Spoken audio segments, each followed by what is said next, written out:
Hello everyone, welcome to Nobodis Tribe.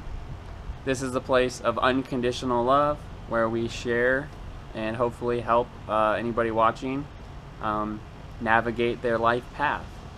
This is my beautiful fiance slash soulmate slash twin flame, or however those labels work. Slash all of the above. Slash all of the above.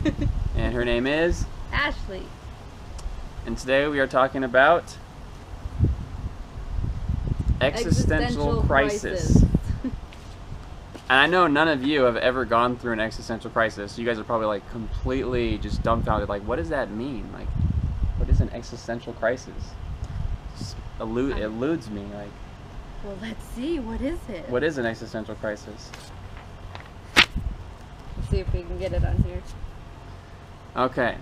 So, for me, I've gone through a couple existential crises. Okay, many existential crises, and basically, it is a feeling of void or a feeling of purposelessness to everything, or no meaning or no reason to keep going. Like, why do I exist? And Ashley wants to talk about her first experience of an existential crisis. Yeah. And how that manifested. So my first existential crisis was back in 2013, which is actually around the same time that he started working where I did. It started in the summer, and it was just, I had reached a point where I just found everything to be pointless and meaningless, and I got really depressed from it because I was going through school, I had work, and I was just analyzing everything, and I didn't know who I was, I didn't know why I was here, I didn't know what the point of life was. Like, it didn't seem like there was like a goal or anything that I had, and I was just here. And so it got worse and worse progressively from about the summer to the fall, I guess, a couple months. And that had to do with looking at college, right? Yeah, college. It's like okay, I'm gonna go, go to college and finish my AA degree, and then I'm gonna go to a university and. Well, you had already finished your AA, right? No, not at this time. Oh, okay. No, but you were in college at the time, though. Yeah, okay. And I was just thinking, like, okay, I'm gonna go and take out a loan or loans for thousands of dollars and get a nice paying job, but still, I'd have all this debt. I had no idea what I wanted to do because I was interested in everything, but interested in nothing at the same time. And I just felt like I was completely stuck in life. Like, I had no idea what I was doing. I had no idea what to do, and it made me really sad. And so it all led to me sitting on the floor of my closet one night, absolutely bawling my eyes out as quietly as I could so nobody would hear me, and just looking at the ceiling and asking the universe or God or somebody for help. And it's funny because the next day was when you came up to me and started talking to me at work and wanted to hang out, and I was like, okay. And I didn't really realize it until later that I guess that was my hope. Yeah. And then to top it off, right during that time, I was going through a very intense existential crisis. I had just started working a 40-hour-a-week job, and I had my own desk, and I thought it was awesome, and I thought I had arrived, because everybody wants that 40-hour-a-week job and have their own desk and feel important, wear nice clothes and feel important. And me and a girlfriend had a breakup, and I knew it was my fault because I could never emotionally keep myself together in a relationship. I was really weird and possessive and just childish almost, and I was just angry that I always let everything good go, and I sabotaged everything, and I was working the job that I was supposed to be satisfied with, and I wasn't satisfied, and I was miserable. And I would go in my car. This was the summer of 2013, or actually it's like the fall of 2013. It's probably this time of year, 2013. And I would go in my car and I would just like scream and cry and punch things and throw things, and then I'd go back into my work and be like, hi, welcome to LA Fitness. And I was lost and completely, my soul was completely just like ready to go, like I wanted out.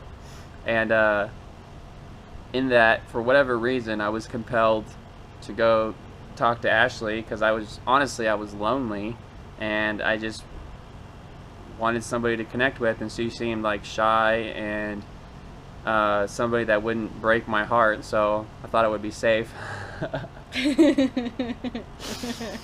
And so yeah, that was the beginning of that. And then the whole story of after that is crazy too.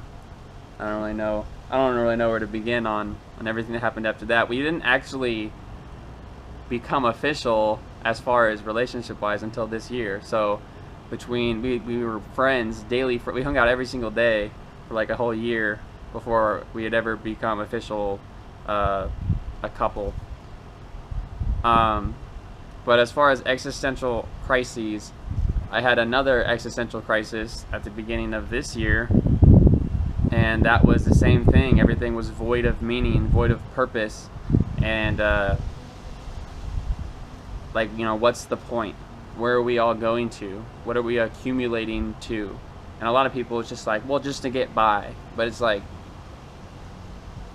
I don't know, I feel like there was a point where it's like I had the job and I could have made it a career, but I didn't see a point or a purpose in doing type of anything.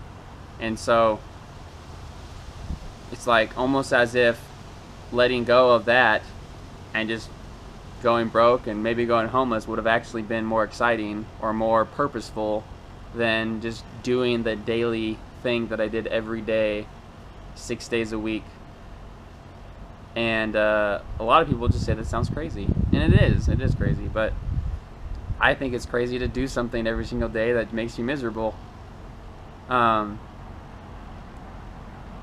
of the key points that I found about existential crisis is feeling a lack of power. You feel that you can't really imprint yourself on reality. It's as there's a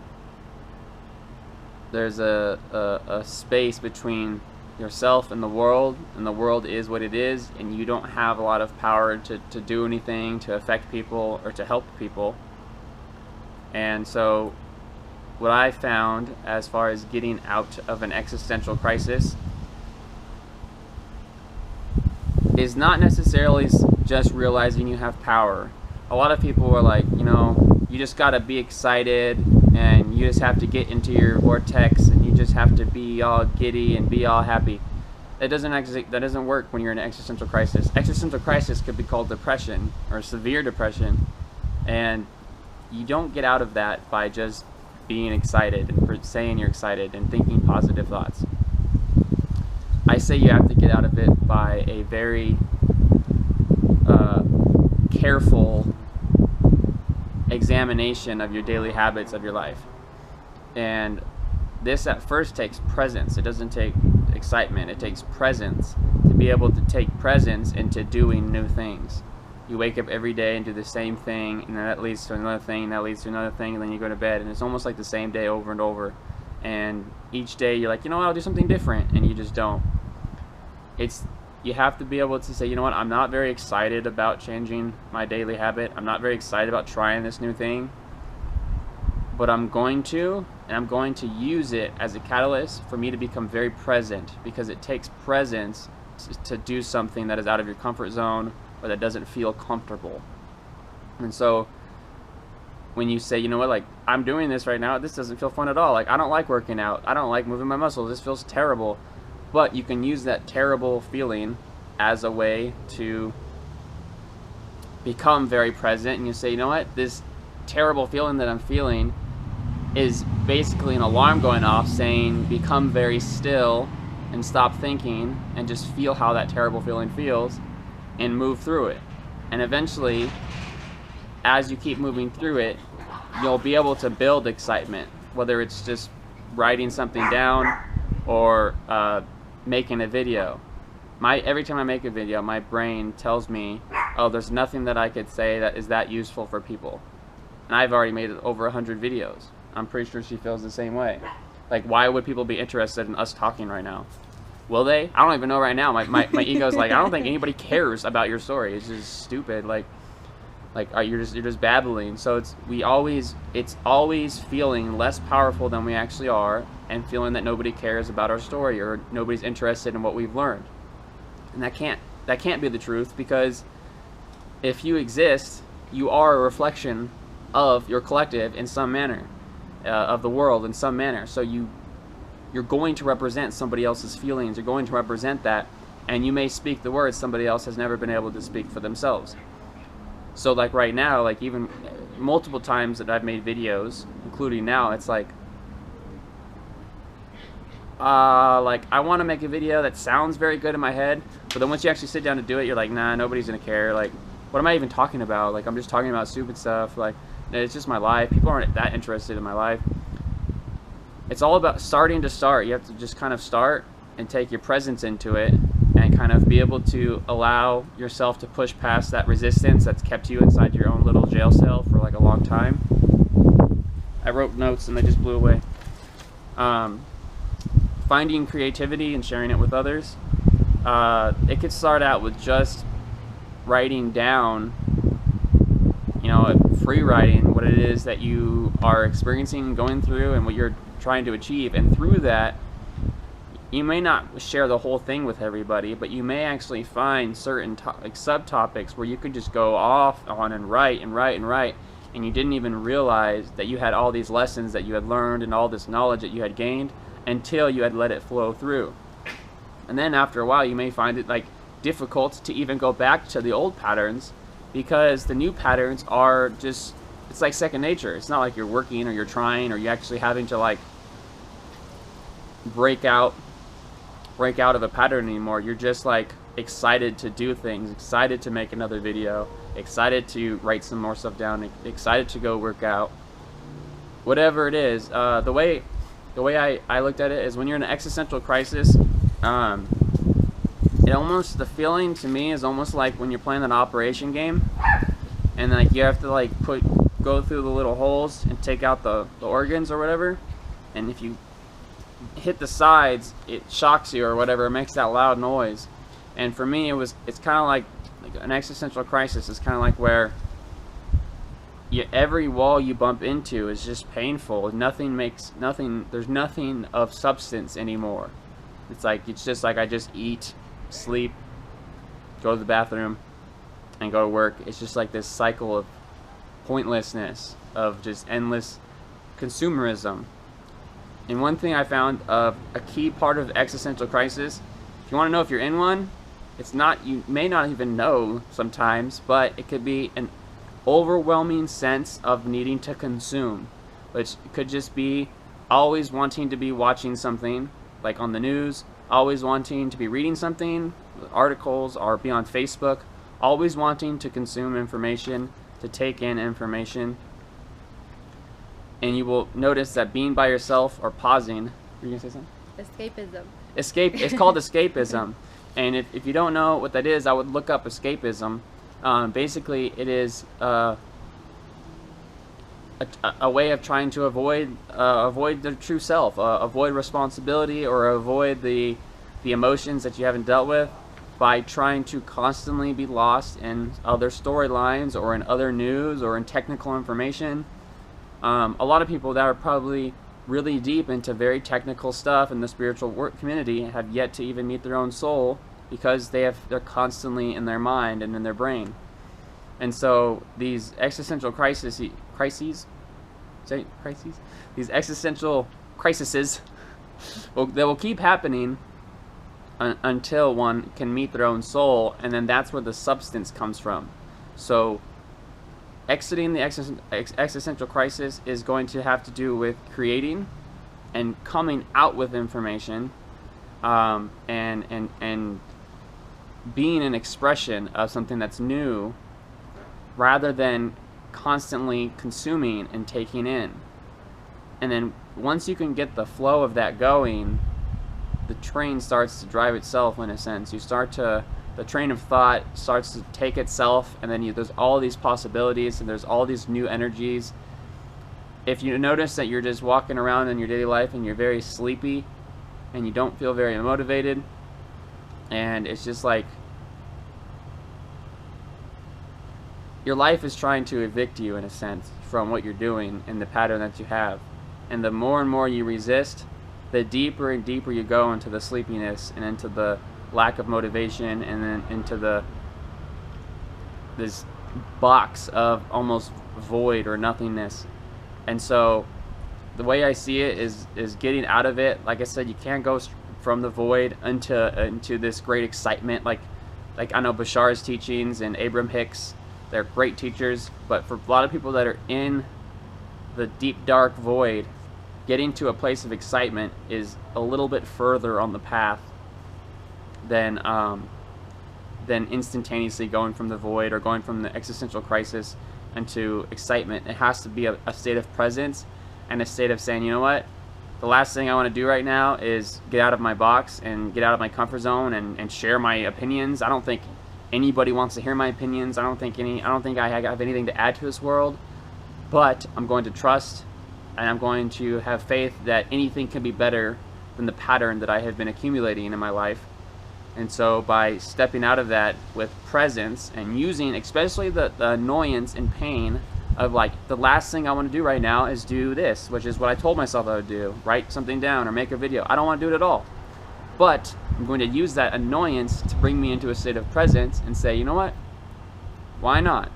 My life is already very ritualistic and not very exciting, and I just need to step out of the box. Anything can be better. So a lot of us, including me, it takes me to get to the point of utter dissatisfaction with myself and complete, like, I can't stand myself anymore. I can't stand this pattern anymore. And then from there I break out in a very accelerated way. So some people like to do it gradually and they just go, in and out of patterns, and some people like to go to the bottom of darkness and void and then break out and go that way. However you want to break out of your pattern is completely up to you. But I think that's all I have on existential crisis. About you? Well, it was funny too because I felt like this for a while, but I would try to come up with reasons like why I felt like that. Like, oh, I feel like this because I don't have any money. Maybe if I had money, I'd be able to go and do fun things, and then I'd have more substance in my life. Or this happened or this happened, but it really wasn't any reason at all. It was just there, now. Because I think the same way. I'm like, well, if I had more money right now, then I would be doing more stuff. But we had a point where I was working and you were working 2 jobs, and we had money to do stuff, we were both still in an existential crisis. Yeah, or even like right now we're starting to get more money, and still it's just like, oh, like I don't know. I'm just searching for something, but I realize that. And then now we have 3 of us that have existential crisis because we got a baby on the way that we've titled Peanut because it looks like a peanut. Well, it did. It looked like a peanut on the ultrasound. It looked like a peanut, so we call it Peanut. And so now when we find out the gender in a couple days, in like a week. Yeah. When we find out the gender, then we're gonna have to actually call it like a real name, and she's gonna be all sad that we can't call it. I'm still gonna call it. She's still gonna call it. She's gonna call it Peanut when it's a toddler.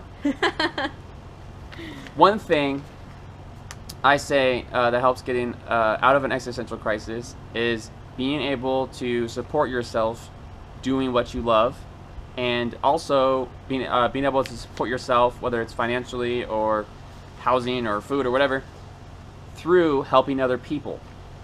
So getting out of my existential crisis over these past couple years of this expansion taking place on Earth, I had to get myself to be able to support myself off of doing what I love, helping people, and sharing. And if you guys support that and support us, then you guys can donate at gofundme.com/natureslight. It's not necessarily a charity. This is if you like the information we give through, you resonate, if our stuff helps you. We, of course, in the future plan on doing a lot more charity work when we are a little more established and have resources to do so.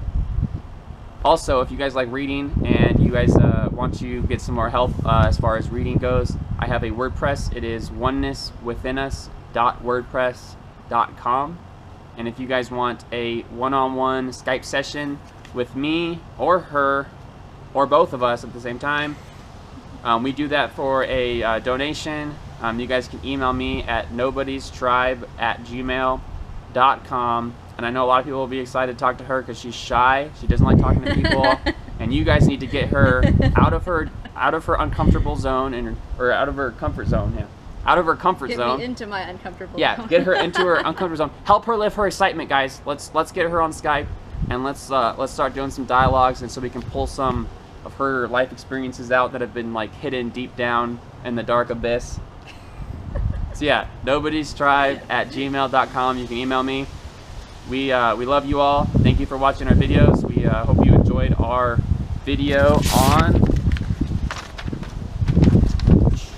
Existential Crisis. Namaste. Wait out there. My ears play. Okay. That's weird. I almost don't want that there. Well, don't look at it.